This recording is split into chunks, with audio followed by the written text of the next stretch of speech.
साफर में हमारे साथी तशरीफ लाए हैं। मैं तर्जुमा पढ़ाने के लिए हाजिर हुआ थे गाँव में।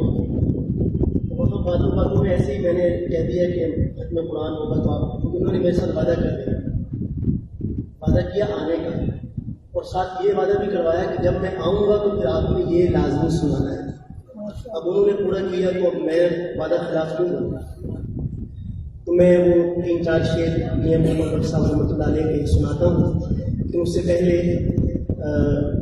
पीर नसीरुद्दीन नसीर शाह साहब ज़मीरा शुभानों का एक कलाम हज़रत मौलाना तारिक जमील साहब दामत बरकातुहु आलिया की इस बात के साथ वो फरमाते हैं कि 1989 में हज करने के लिए हाजिर हुआ मदीना मुनव्वरा।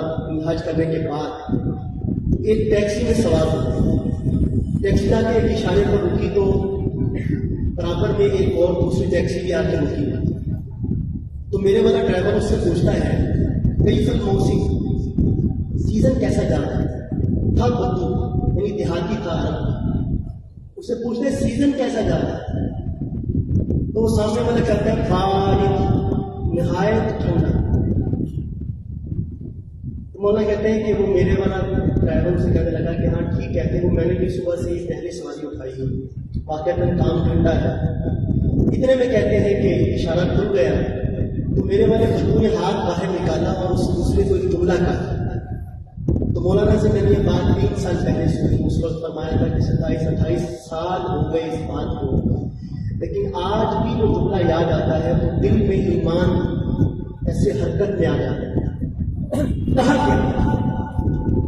उसने कहा ला तहज़न, हाथ बाहर निकाला और दूसरे से कहने लगा ला तहज़न, गम न कर, कफा बिना शरफ़ुन जिवार रसूलिल्लाह सल्लल्लाहु अलैहि वसल्लम। हमारे एजाज में इतनी बात ही काफ़ी है कि हम अल्लाह के रसूल के पड़ोसी हैं, एक शहर में रहते हैं, पैसे कम भी हैं तो क्या हो।